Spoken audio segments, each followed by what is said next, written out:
Alors, bonjour tout le monde. Comme était prévu aujourd'hui, nous allons faire notre première étude de cas dans laquelle nous allons essayer de suivre la procédure séquentielle de SEO qu'on a déjà expliqué dans la première vidéo, tout en calculant les statistiques de Fisher, à savoir if1, if2, if3, mais aussi les plus-values pour savoir les hypothèses à accepter et celles à rejeter. Mais bien sûr, avant de commencer, il nous fallait un ensemble d'outils, savoir reviews, programme de SEO et l'étude de cas. Comme il fallait, c'est-à-dire vérifier toujours cette équation, k plus 1 devra être inférieur ou égal à t, c'est-à-dire que l'ensemble des variables plus 1 soit inférieur à la dimension temporelle. Alors, voilà notre application. On a bien sûr la dimension individuelle et on a trois variables y, x1, x2. Comme vous savez, dans le panel, il y a normalement deux dimensions, une individuelle et l'autre temporelle. C'est presque la même chose, vous pouvez rajouter, c'est-à-dire la dimension temporelle, parce qu'on a chaque individu se répète 24 fois, c'est-à-dire c'est comme on a de 2000 à 2024. J'ai pas rajouté la dimension temporelle parce que j'ai trouvé l'exercice comme ça, c'est-à-dire, et je veux les garder, c'est-à-dire le même exercice. C'est un exercice, je pense, que de Bourbonnais, parce qu'il est déjà cité ici. On va essayer, c'est-à-dire de comparer les résultats pour montrer que cette méthode qui est simple, c'est-à-dire peuvent être utilisées pour calculer les statistiques de Fisher. Alors, pour commencer, nous allons utiliser bien sûr eViews. La première chose, c'est de créer un nouveau projet, New Work File. Il fallait qu'il soit pas sous la forme de panel, mais plutôt comme si on crée, c'est-à-dire insérer temporel, de 2000 à 2024, parce que la dimension temporelle, elle est de 24, ou bien on peut écrire 1 à 24, quel que soit. Alors on clique sur OK, voilà, et après il faut créer un nouveau objet parce que on va mettre les données dans un pôle. Donc nouveau objet et on va choisir pôle. Ici on va écrire panel. Il faut toujours écrire panel parce que le programme qu'on va utiliser après, il est c'est-à-dire programmé sur panel. On a le code panel, donc si vous mettez un autre, vous n'allez pas réussir après l'estimation. Et après on clique sur OK. Ici on va mettre les individus. Dans notre cas on a 9 individus, donc on va créer tiret 8 1, tiret 8 1, 2, 3, 4, 5, 6, 7, 8 et 9. Alors et après on va faire l'importation de notre base de données. Import poll data.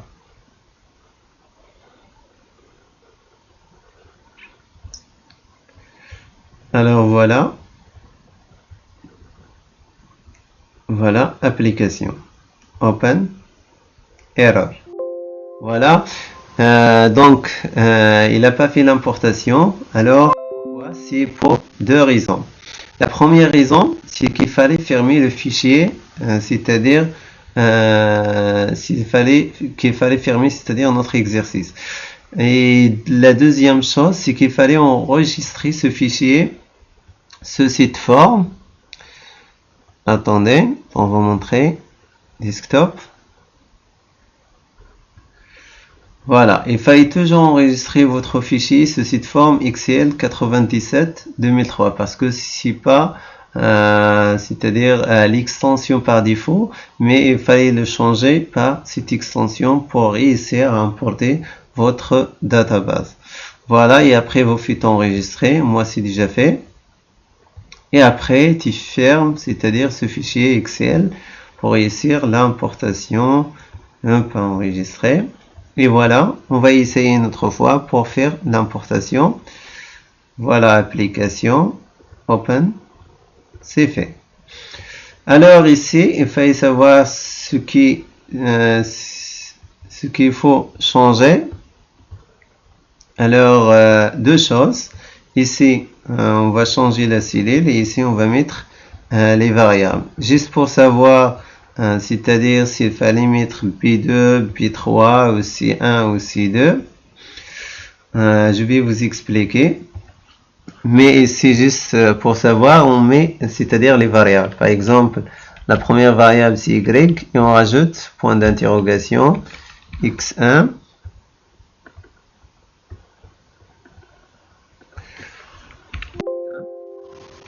Point d'interrogation X2, point d'interrogation.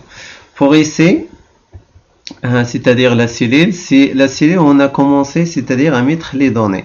Par exemple, ici, c'est B2, c'est-à-dire on a commencé à mettre les données après B2.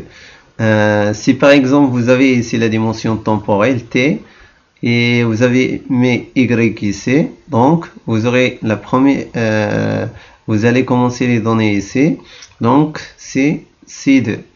Donc ça dépend, c'est-à-dire de votre base de données, comment elle est structurée. Et donc vous allez voir la première CD où vous avez mis les données et tu vas l'écrire ici.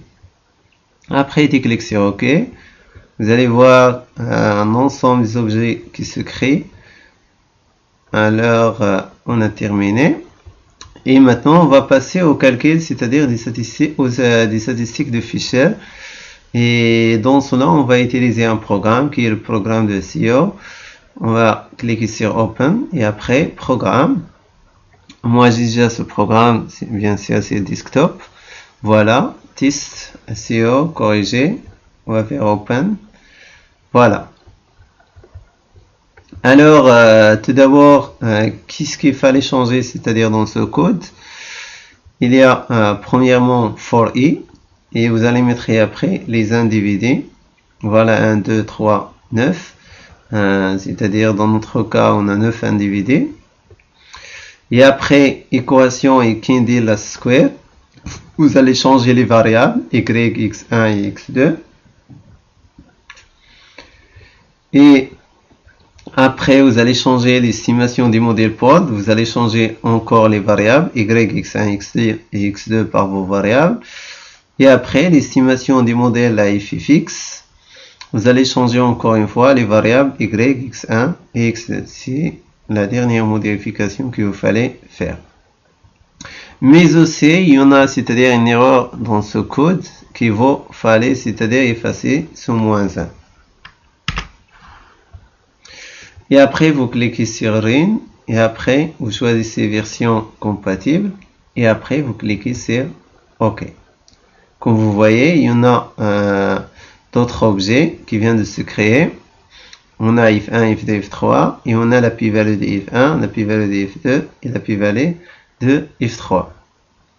Alors, on a déjà, c'est-à-dire fait un tableau dans la première vidéo et c'est ce tableau qu'on va essayer de remplir cette fois. Voilà. Alors, on a dit pour le test 1 ou bien if1. Il faut calculer, c'est-à-dire le premier. Alors, combien il est 1, double-clic, on a 2, 30. Voilà. Bien. Normalement, c'est 0. Normalement, c'est combien? C'est 2, 30. Donc, ici, on a 2, 30. Voilà. 2, 30. Et après, on va voir la p-value. Voilà la p-value. La p-value de if1.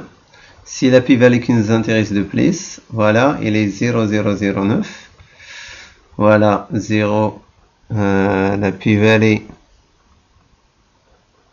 0,09. Normalement, attendez.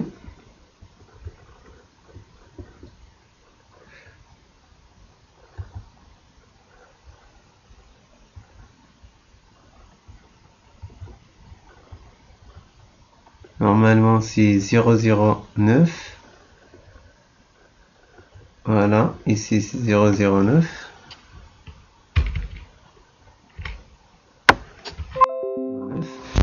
Et elle est inférieure à 0,05. 0, je pense 309, voilà. 309 inférieur à 0,05. Et après, on va voir if 2. On a if 2 0,80. Voilà, 0,80, c'est la même chose. Et la p-value de if 2 est égale à combien? Est égale à 0,680, c'est la même chose. Et après, if 3, c'est 5,39. Voilà, if 3, 5,39. Et après, la p-value de f3, la p-value de f3, elle est égale à 3,38 mis à la puissance moins 6. Donc, exponentielle moins 6. Alors, voilà, elle est inférieure à 0,05 aussi. Donc, si on compare les résultats avec la même application qui est faite par Borbonier, mais par une méthode qui est très compliquée, on va trouver qu'on a presque les mêmes résultats. Par exemple, if 2. If 2, elle est égale à 0, c'est-à-dire 804. Voilà, c'est la même chose. 0, 804. Voilà, if 3, 6,5. 6,5, un peu de différence. Alors, pour if 1, je pense qu'ils seront, voilà, 2,25 ou bien 2,30. Donc, c'est presque les mêmes résultats. Ce qui nous intéresse, c'est de suivre la règle, c'est-à-dire pour continuer et savoir les hypothèses à rejeter et les hypothèses à accepter. Donc, si la p-value est supérieure à 0,05, on accepte l'hypothèse nulle. S'il est inférieur, on refuse l'hypothèse nulle. Alors, le premier test, on a, si la p-value qui nous intéresse, 0,009 inférieur à 0,05. Donc, si H0 vrai, modèle pôle. Si H0 rejeté, on passe au test 2. Donc, ici, on va rejeter H0 parce qu'on a 0,009 inférieur à 0,05. Donc, on accepte toujours si on a la p-value supérieure à 0,05. Donc, ici, on va passer au test 2. Donc, on n'a pas le modèle pôle, mais on va voir si on a le modèle à effet individuel. Alors, il faut calculer f2. On a calculé f2 et sa p-value, c'est 0,6. Il est supérieur à 0,05. Donc ici, on accepte cette hypothèse. Si H0 est accepté, on passe au test 3. Donc on va passer au test 3 parce qu'on a accepté, c'est-à-dire cette hypothèse. Par contre, s'il est rejeté, on n'a pas la forme de panel. Mais heureusement que cette p-value, il est supérieur à 0,05 et on a la forme de panel. Donc on va passer au troisième test. Ce test, je dirais, c'est juste pour savoir si on aura enfin le modèle pôle. Parce qu'on teste une autre fois avec un autre estimateur.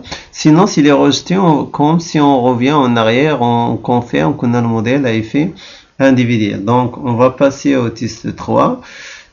S'il est inférieur à 0,05, donc on a un modèle à effet individuel. Par contre, s'il n'est pas, c'est-à-dire s'il est supérieur à 0,05, on aura un modèle qui est le modèle pôle. Mais ici, bien sûr, on a juste le modèle à effet individuel. Modèle à effet individuel. Donc, ce qu'il fallait savoir, que si vous avez par exemple de l'ETIS 1, il est supérieur à 0,05, donc vous n'aurez pas besoin de passer aux autres tests. Donc, une fois il est supérieur à 0,05, vous aurez modèle pôle. Vous allez faire une estimation qui est simple, dans laquelle vous considérez comme si vous n'avez pas la dimension temporelle. Donc, c'est comme la régression linéaire simple que vous faites. Par contre, s'il n'est pas supérieur à 0,05, il faut espérer que dans le test 2, par le calcul de la statistique de Fisher F2, que vous aurez, c'est-à-dire la p-value supérieure à 0,05. Sinon, votre modèle n'a pas la forme de panel. Et donc, il vous fallait un autre modèle, ou bien estimer chaque individu à part. Par contre, s'il est supérieur à 0,05, voilà, ici vous avez la forme de panel, vous avez un modèle à effet individuel et qui peut être que ce soit un modèle à effet fixe ou bien un modèle à effet aléatoire. Et pour savoir lequel il faut choisir, alors ici on utilise le test de Zeeman. Par contre, s'il est inférieur aussi à 0,05 comme le premier test, ici vous n'avez pas la forme de panel. Il note, pour que le modèle soit correct, il faut que la p-value est supérieure à 0,05, donc modèle pod, ou bien que la p-value de if2 soit supérieure à 0,05, modèle à effet individuel. Donc, pour que votre modèle aura la forme de panel, il faut que soit le premier test soit supérieur à 0,05 ou bien le deuxième test soit supérieur à 0,05. Si les deux tests sont supérieurs à sont inférieurs à 0,05, donc on n'a pas la forme de panel. Mais le deuxième point, c'est celui qui m'intéresse le plus. Généralement, votre première estimation, la p-value if1 et if2 sera supérieure à 0,05. Et moi, personnellement, comme j'ai fait, c'est-à-dire une étude dans mon mémoire de fin d'étude, j'ai trouvé p-value if1 inférieur et p-value if2 inférieur, donc il n'a pas la forme de panel. Mais ici, il faut le dire, qu'il ne faut pas dire le DB, c'est-à-dire chercher un autre modèle, parce que je dirais que tous les données que vous allez estimer, vous allez toujours trouver p-value if1 et if2 supérieur à 0,05, mais c'est à toi de rendre, c'est-à-dire ces données qu'ils auront, c'est-à-dire cette forme de panel, mais pas forcément. Je dirais, je t'explique comment, parce qu'il y en a parfois, c'est-à-dire quelques points, je dirais, qui sont perturbateurs des modèles, alors qu'il fallait, c'est-à-dire éliminer et d'abord trouver ces points et les supprimer, c'est-à-dire parmi vos individus possibles, vous allez supprimer un ou deux individus, surtout si vous avez une base de données qui est très importante. Et comme il l'a souligné Erlang, c'est pas ce qui est intéressant, c'est plutôt d'avoir un échantillon qui est représentatif. Ce n'est pas d'avoir, c'est-à-dire un ensemble des données et dire je vais pas supprimer cet individu ou l'autre, mais plutôt ce qui est intéressant dans les études de panel, c'est d'avoir, c'est-à-dire des données qui sont représentatives, même si qui sont pas très importants, mais qui sont représentatives avec des estimations, avec une très bonne estimation. Alors vous aurez des résultats qui sont très bons aussi. Alors, comme j'ai dit, pour c'est-à-dire savoir quels sont ces points qu'il fallait c'est-à-dire écarter dans notre base de données, cela va être l'objet de nos prochaines vidéos dans lesquelles nous allons tout simplement essayer de prendre d'autres études de cas qui sont très difficiles et auxquelles on trouve if1, if2, if3, c'est-à-dire sont inférieurs à 0,05, et après nous allons trouver, c'est-à-dire ces points qui sont perturbateurs, et on va supprimer quelques individus, on va trouver après qu'on aura que ce soit un modèle à effet individuel ou bien un modèle POLT. Alors les références, comme d'habitude, Erlang et Bourbonnais. La prochaine vidéo, une autre étude de cas, comme j'ai déjà expliqué, qui sera un peu compliqué. Et aussi, la deuxième étude de cas sera l'objet, c'est-à-dire des tests comme le test de Zeeman, mais aussi des autres tests, à savoir la normalité, hétéroscédasticité et d'autres tests. Merci pour votre attention. À la prochaine. Je suis désolé pour le retard. N'oubliez pas de s'abonner. L'objectif, c'est juste pour voir mes vidéos une fois j'en lance une autre. Et merci pour votre attention et encore une fois.